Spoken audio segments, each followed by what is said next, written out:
RTO here. Welcome to a Saturday video.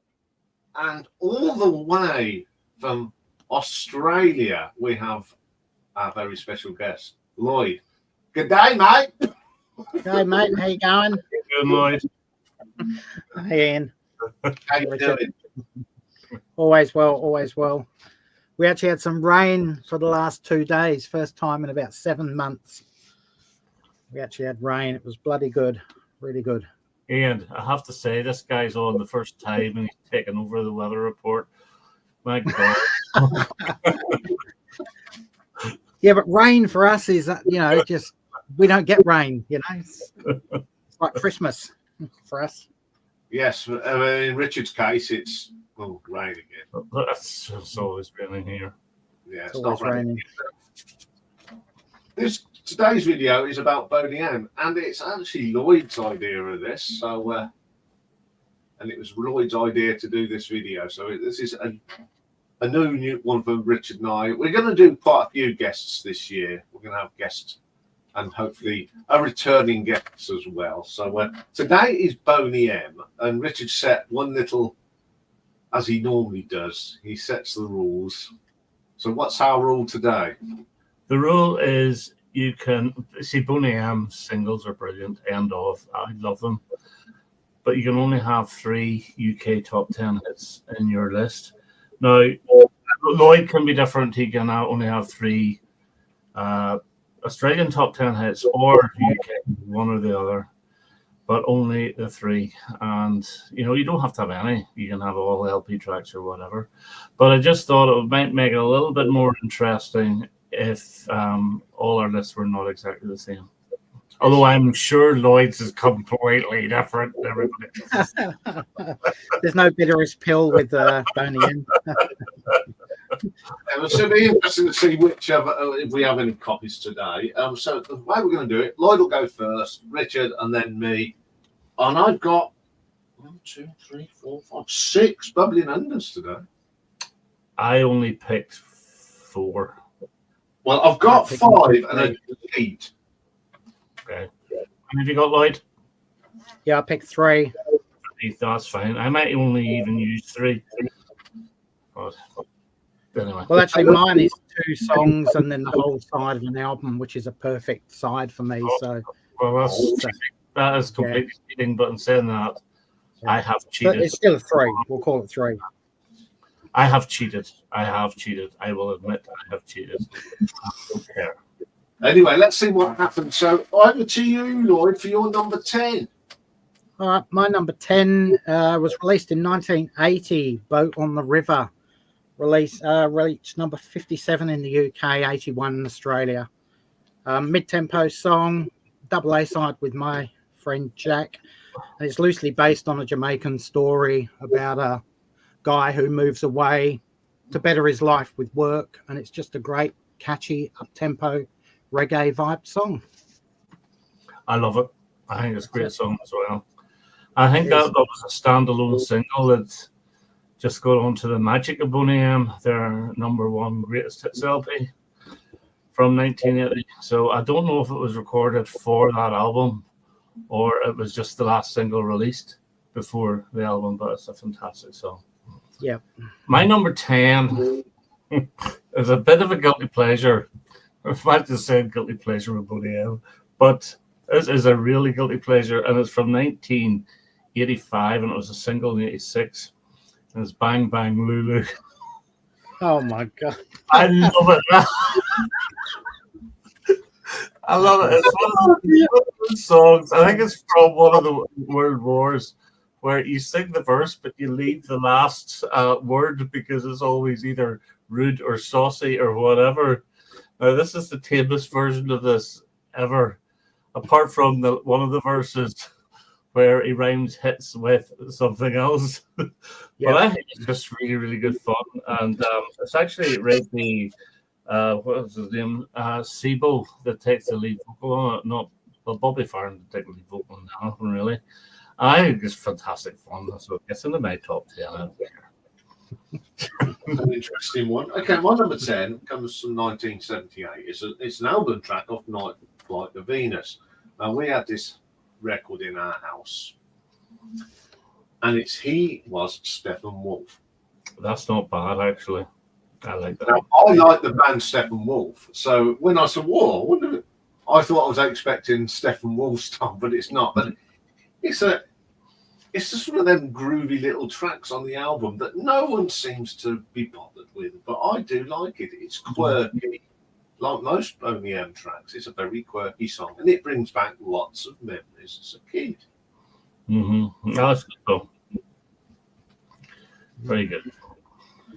Right. So number 9, I've got from 1979, El Luta. It's double A side with "Gotta Go Home." Peaked at number 12 in the UK. It's got an ABBA vibe to it, doesn't it? El Luta, sort of like a Fernando type thing. Fernando, Angelo from Brother Man type thing. It's got that sort of, yeah, it does. Yeah. But no, it's a good song. I haven't picked it, but yeah, decent. Yeah, I could never pick it. But it's based on a true story of El Luta Rodriguez, who was dictator Franco's most wanted man when he was in power, and he got framed and put in jail for life for murder, which he didn't commit. And he spent 25 years in jail, and eventually got let out when the Franco dictatorship collapsed in Spain. So I actually like the way their songs, some of their true stories are really deep, dark, somber. Yeah. And yet they've got that real upbeat, positive vibes to them. A bit like Style Council with Man of Great Promise, about the death of David Waller, but it's actually a really up-tempo song. So I really like songs like that. Yeah. So that's actually fine. No, it's a good song, and you're right. The Boney M lyrics are deeper than you actually think. There's usually a lot of them are based around true stories, and obviously there's one that's going to feature on my list as well. Yeah. Well, my number 9 is a B-side of "Hooray, Hooray, It's a Holly Holiday," and it's "Ribbons of Blue," which I think is absolutely stunning song. Now, I'm picking the B-side version because it is longer. It's twice as long as the LP version, because the edited version got on to Oceans of Fantasy. But "Ribbons of Blue," stunning song. Absolutely love it. It's my number 9. It's a sort of it's not a slowy song, but it's a beautiful song. That's all I'll say. It's absolutely beautiful. Yeah. Well, I like this because I haven't got to take a picture down. Because Have mine is "Ribbons of Blue." And it's for all the same reasons. The longer version on the single, I think it's just a lazy. What I mean, lazy. You put it on and you can just. Oh, that's nice. You sing along to it. That's why I like it. I mean, the girls have got some look when they sing together in harmonising. They're wonderful to listen to. Yeah. Right. Number 8, released in 1979, "Gotta Go Home," which is the other side of the El Luta single. Obviously reached number 12 in the UK.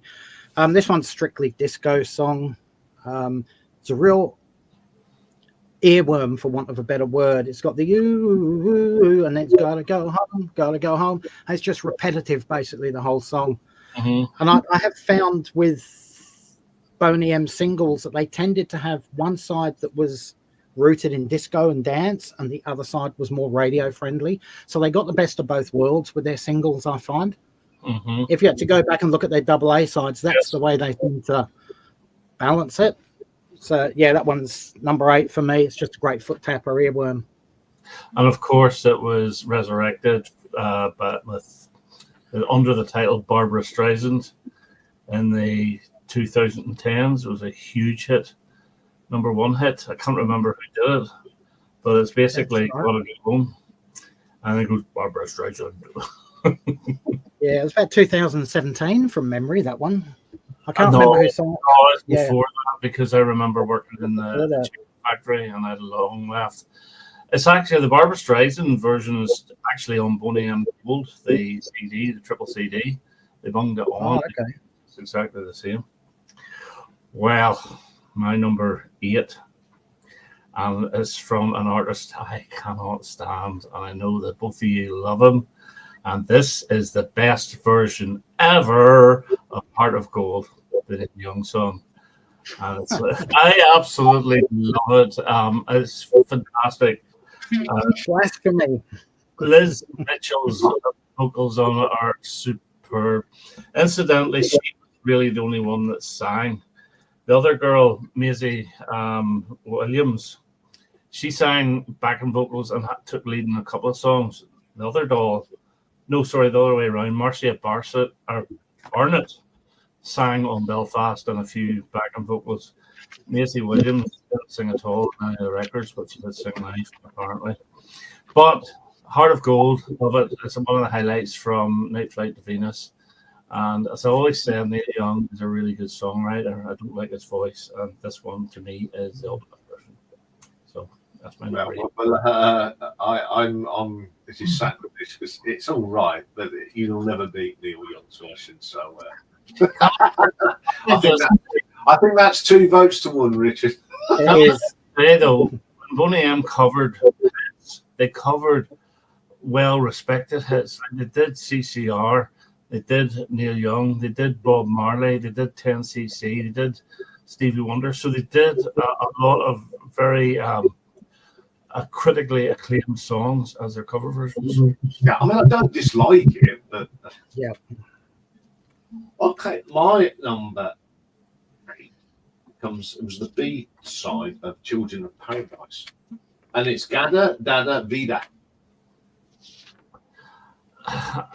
I'm not too sure if I know it well enough to comment. Was it on Bananas? It's that sort of period. It's what I like about it.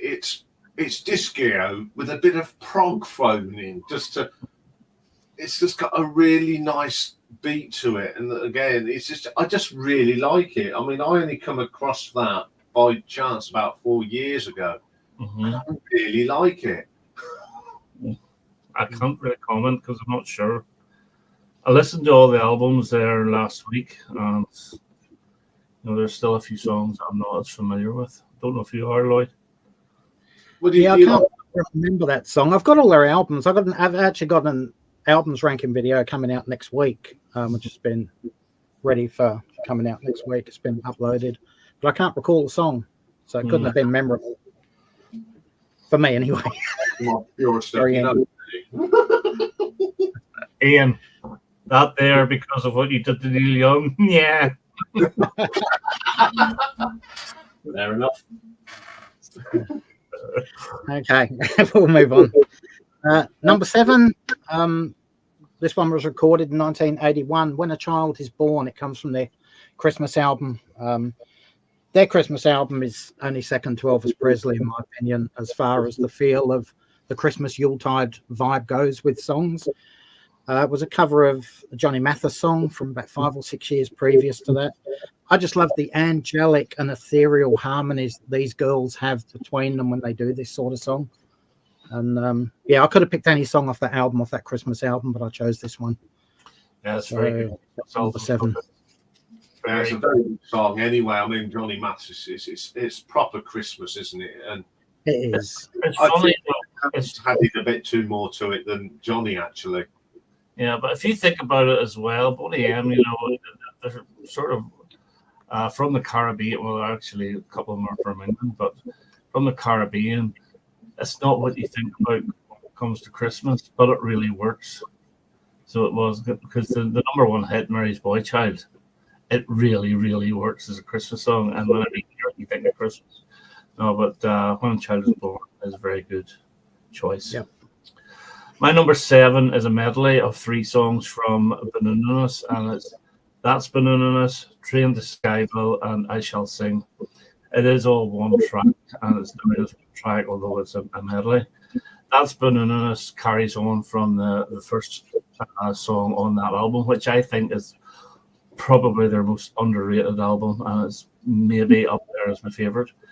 Then you get Train to Skyville, which sounds as if it's come from the 60s, and I like the way the production has been really tampered down a bit to make it sound like a ska song from the 60s.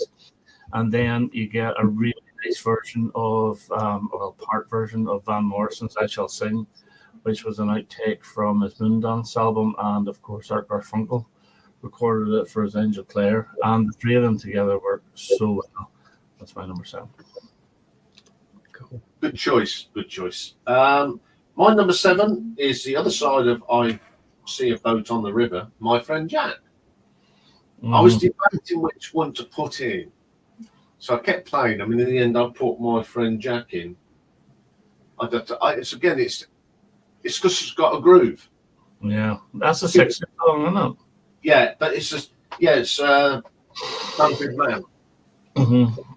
But it's got, you cannot help tap your feet to a Boney M song, regardless of what song it is. Within 2 minutes, you're tapping your feet and nodding your head. And that's one of them. And it's a quirky version of it as well. Excellent track. Yeah, great stuff. Number 6 on my list, we go to 1984 from their 10,000 Light Years album, which was their 7th of 8 albums. It's the opening track Exodus, and then Noah's Ark 2001 in brackets. The first whole side of that album is full of guitars, synthesizers. I think the London Philharmonic play on it as well. Mm-hmm. And it's basically a concept album outside of how people had to leave Earth in the year 2001 because of a disaster and find somewhere out in the universe to live. It's almost like a pop version of ELO's Time album. I guess it's got that vibe to it, but I've picked that opening track simply because it actually sums up that whole side. Yeah. And it's just so not Boney M when you listen to it. That's a very, very good choice, and it's not a bad album either.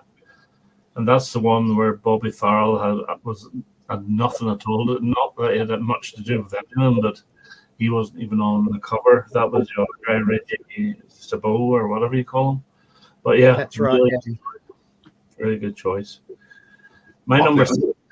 Have you don't know it? No, it's a decent album. It doesn't sound like Boney M. It doesn't have that sort of Caribbean feel to it. It's a different sort of sound, but it is pretty good for 1984. Okay, well, my number 6 is from the Love for Sale album in 1977, and it's Plantation Boy, which is just absolutely beautiful. Again, beautiful. So I love Liz Mitchell's voice. I really do. I absolutely love her voice. I think it's really, really good. And this is one a little bit like A Boat on the River. It's got that sort of laid-back vibe to it. And yeah, beautiful song. Number 6, Plantation Boy. Yeah, good choice. Yeah, it's a story, isn't it? I do like songs that are story-like. That's a good one. Okay, my number 6 comes from 1981 from that Boo Nunes album, and it's Ride to Adia. Right. Now, Yeah. I love this because I have been to Morocco, so there's a lot of bits that they do in the lyrics, and where the roads and when there's bits they've mentioned that I know because I've been there, and I think it just brings me back to one of my last big holidays, Morocco. It's a beautiful song, and it's got that Moroccan sort of feel to it. It's just a gorgeous song. Oh, very good. Very good. Okay, number 5 on my list. This was released in 1978, and it's Rasputin. I really wanted to put this a lot higher than what I could, but I couldn't. There's so many other 4 better songs than that, I think. Number 2 in the UK, number 1 in Australia and Germany. Obviously, it tells the story of Grigory Rasputin and his eventual assassination. It's another one of those songs that's deep, dark, very somber, but it has a real vibe to it. It's another one of those true stories, it offsets the lust, corruption, and murder and all that sort of stuff. And it's interesting to note that Bobby Farrell actually died on the same date as Rasputin. I don't know if you guys were aware of that. Didn't know that, no. Scary. Yeah, he actually died on the same date. It was the 30th of December, I think, or the 17th. I can't remember. But he actually died, obviously, in Moscow as well after a show. And it was apparently in the same building. It wasn't a hotel when Rasputin was poisoned and shot, but it was when. So it's that huge coincidence, isn't it? Considering Bobby Farrell played such an important part in that track. Yeah. So that is freaky. Absolutely. It is really freaky. That's the way he would have wanted to go, I think. Anyway, that was his song. So, well, from freaky to lighthearted, my number my number 5 is dee. Hooray, hooray! It's a holiday. You know, that's a number 3 hit. That's one of my 3 top 10 hits. I loved it then, love it now. It was a standalone single in 1979. I don't know how it didn't get to number 1. I just think it is absolutely fantastic.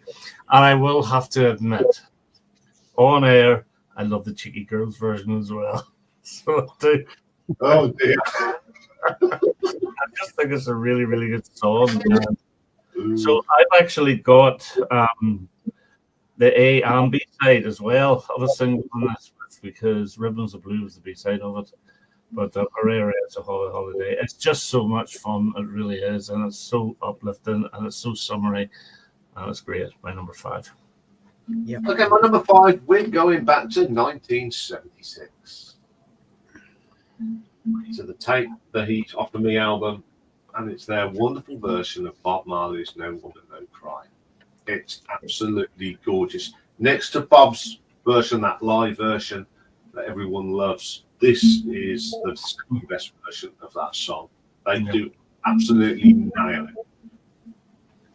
Yeah, they do. I'm not a Bob Marley fan at all. I just don't like anything of his, but I really love Boney M's version of that song. A bit like me in Heart of Gold then. Yeah. Yeah, exactly. Right, where are we up to? Number 4. This could be a bit of a cheat or grey area. I've got Brown Girl in the Ring, because initially it was the B-side of Rivers of Babylon, but radio flipped it over and it started to sell on its own as part of the single. So technically it was a B-side. It's actually a children's nursery rhyme from Jamaica, and they put a beat to it. It's sort of like Ring Around the Rosie, that type of thing. You got the ring with all them doing this and a kid in the middle. It's not the same, but it's a similar sort of thing, and they just turned it into a song. I guess like Mary Had a Little Lamb for Paul McCartney, you know, just turned a nursery rhyme into a song. It's absolutely brilliant, Brown Girl in the Ring. I like it as much as the A-side. Yeah, we used to sing that at school in our music, because I had a really trendy music teacher, and we was doing a thing on rounds, and we did that as a round, and it works perfectly as a round. Oh, it's great. It's an absolutely great song. That's why it's my number 3 or number 4 as well. Brown Girl in the Ring. I was thinking, I wonder if it's actually ever tried to be cancelled these days because it's a brown girl in the ring rather than a whatever girl in the ring. But it's just so infectious. And Lloyd, you're right. I can remember it was the B-side of Rivers of Babylon. And I am sure there's a lot of people bought Rivers of Babylon, never played the B-side. And then it was flipped. And they went out and bought it there again, not knowing that they already had it. But absolutely fantastic song. Love it to bits. And again, Liz Mitchell's vocals on it are great. So it's my number 4, Brown Girl. Yes, we had the line "Show me emotion." We sort of changed it to make it sound a bit. Yeah, no, that's what happens when you work in Ked. Anyway, my number 4, Lloyd already. Sorry. I think you get it. My number 4, Lloyd's already mentioned it. Gotta Go Home. Absolute classic, disco-y. Love the woo-woo-wooies, you know. And a very popular track when I did discos. You put that on, it got people up going woo-woo-woo-woo. Yeah, disco song. Yeah. So, yeah, I'm not going to say too more because Lloyd's already said everything you need to say about that song. Okay, into the big 3 now for everyone. Yes. Number 3, I've got Mary's Boy Child from 1978. Number 1 in just about every country in the world, and yet it only got to number 33 in Australia, believe it or not. And they were huge in Australia. I'm going to have to check what was in the charts at that particular time as to why it never got very high, because it was just really weird. But yeah, it was a cover of Harry Belafonte's 1956 classic. Again, like I've said, with when a child is born, they just excel with those Christmas me type songs. Yeah. Mhm. So you just can't knock it. Absolutely brilliant. Yeah, it is. I did "Oh My Lord" at the end of it. Yes, I Yeah, like that's that. I like the way they did that. You know, no, great choice. Well, my number 3 is a number 35 hit from 1979, and it's "I'm Born Again." And it's an absolutely beautiful song. This actually reminds me a little bit of ABBA as well.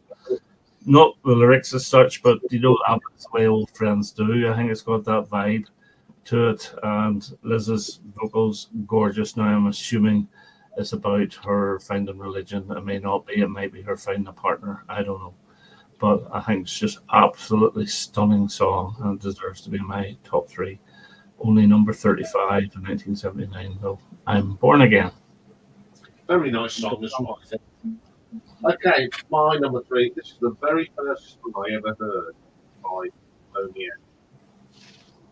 And it got to number 6 in '76, and it's "Daddy Cool." That's great. brilliant. I love that song.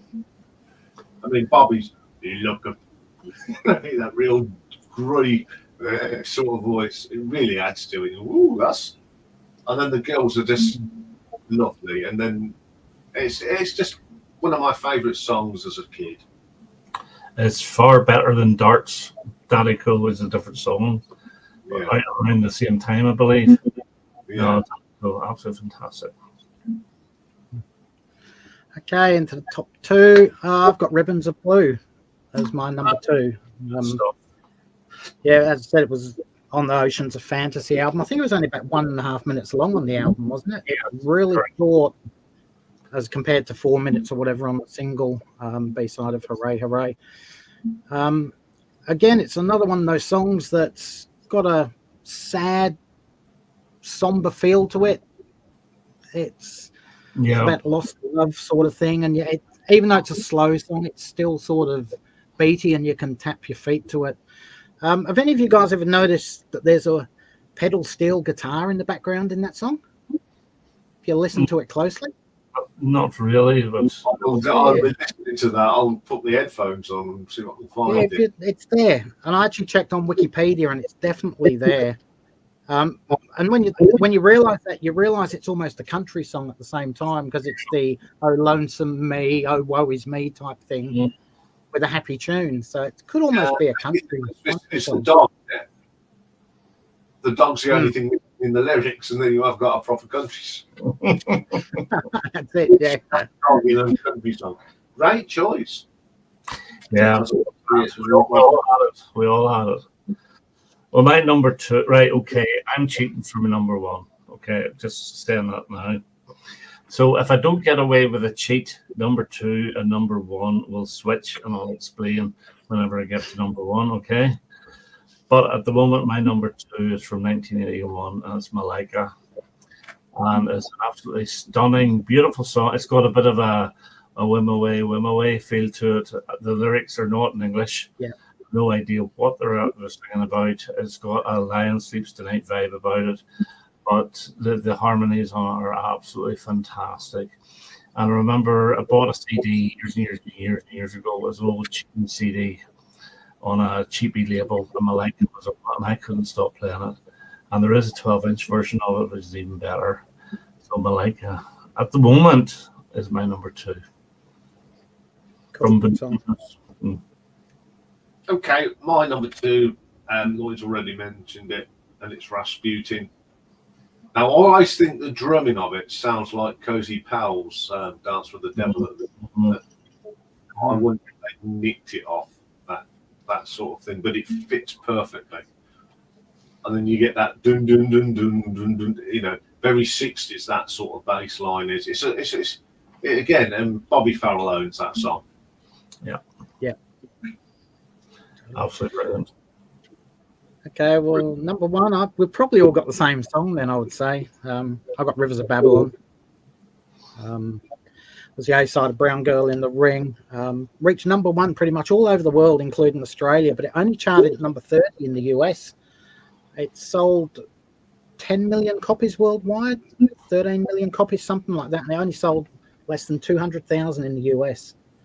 That should have been right up their alley, I would have thought, with the whole reggae type things people were into back then. But it didn't. And it's a cover of a 1970 song by a Jamaican band called the Melodians. I've never heard the original, but I've heard of the group, the Melodians. And the lyrics were taken and adapted from various psalms in the Hebrew Bible. So it's got that almost Christmas vibe to it without being Christmassy because of the religious context in it. And yeah, to me, that's their signature song, without a doubt. Oh, it's brilliant. It is brilliant. And if I was allowed more top 10 hits, I would have it. So we do not have the same number one. Because my cheat, and I don't know if I'll get away with this, it's not Rasputin, but it's Night Flight to Venus and Rasputin stitched together. Because to me, you cannot have one without the other. And that whole Night Flight to Venus with the drums, and then they're, what, ladies and gentlemen, welcome aboard, blah, blah, blah, blah, blah. It's just the perfect intro. It's a bit like Funeral for a Friend and Love Lies Bleeding. To me, Rasputin on its own doesn't quite get there as my number one favorite. But whenever you hear the two of them together, and you can hear Rasputin gently being introduced, it just doesn't come in a bash. It comes in sort of slowly with a little bit of acoustic guitar.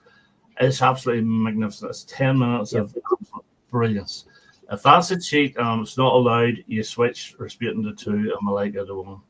No, I think I think that it's like you can't have the prologue and It's also a bit like Chris Rea's Road to Hell. I can't listen to part 2 on its own. I have to listen to part 1 and 2 that are stitched together.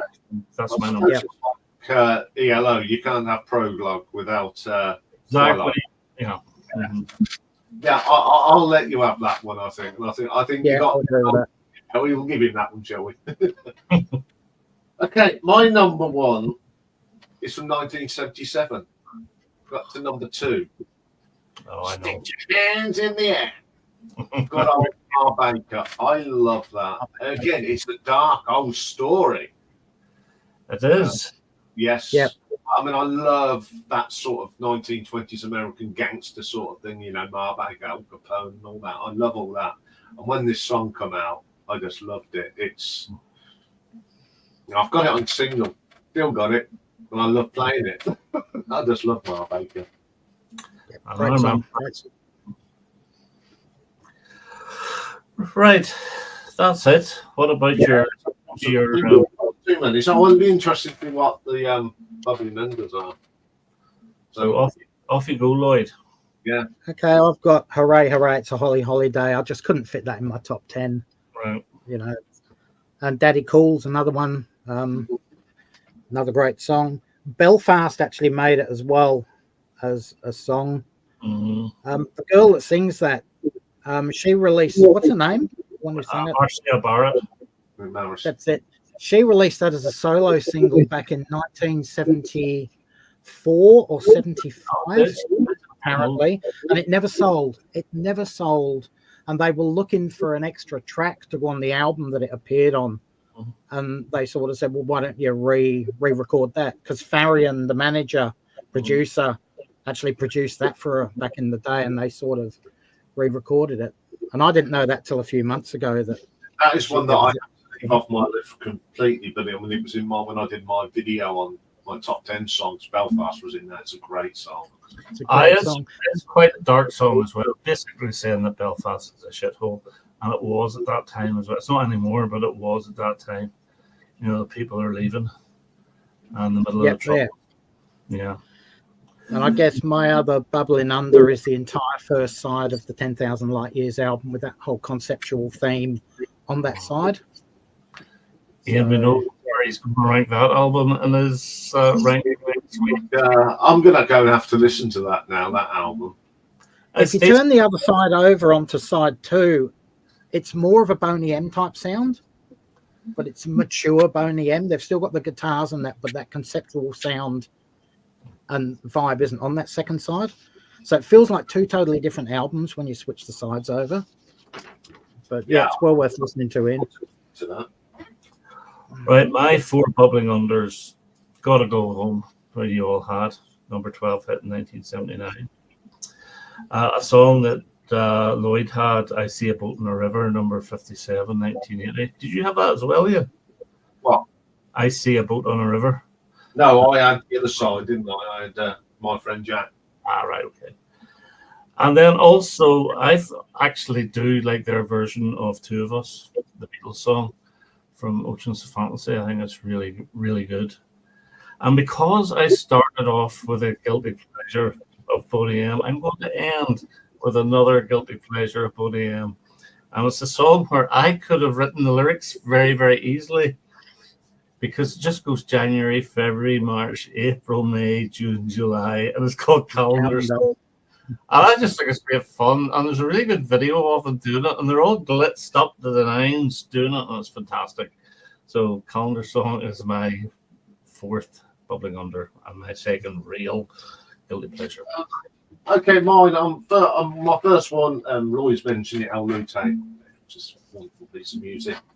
My second one is their version of Fever. All right. Off the Take the Heat Off of Me album. I love their version of it. I think they've always, when they do a cover, they do it well. My next one, again, Richard's mentioned it, Malika, just a beautiful song. And the next one is the B-side of Ma Baker, and it's another cover, and it's their version of the Yardbirds' Still I'm Sad. Oh, that is very good. Yes, great song. Oh, it's got the same vibe as the original, you know, and the girls do it fantastic. Another track off their debut album, New York City. Yeah, it's good. That's a groovy little track. Now, here's my cheat. From 1988, got the number 52, and it's the Mega Mix. Because it includes everything. I mean, the 12-inch, we've got Rivers of Babylon, Sunny, Daddy Cool, Rasputin, Ma Baker, and Gotta Go Home. I've got the ones that I wanted to put in me bubbling under as a song called Mega Mix. Okay. That's what's about Bang Lulu. Well, again, it was a popular song. You put that on at discos in 1980. Oh, It got everybody up and singing the words. Yeah, I know. You know, when you get the dads of the bride that look like, you know, doing the dad shuffle, but they know all the words to the Boney M songs back in '88. So, you know.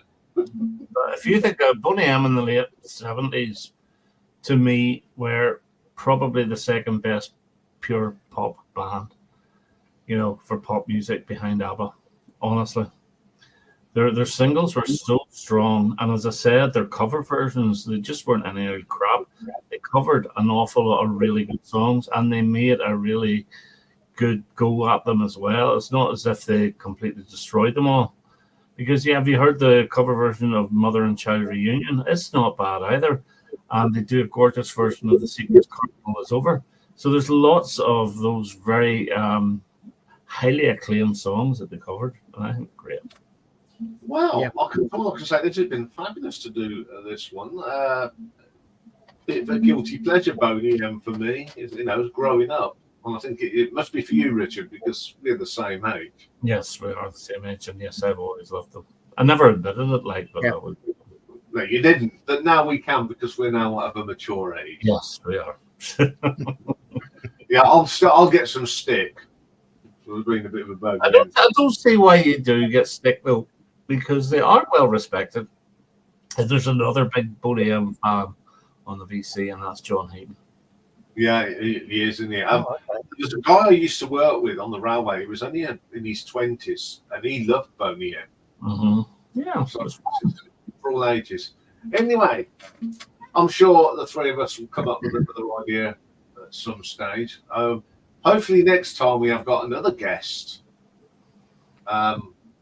We won't keep it. We'll keep it under wraps until we've finalised it, but it'll be a good one, I can assure you. So it only leaves to say it's goodbye from me. and it's goodbye from them. Way, he's got it right. I haven't had as much practice as you guys. Yeah. All the best. Bye.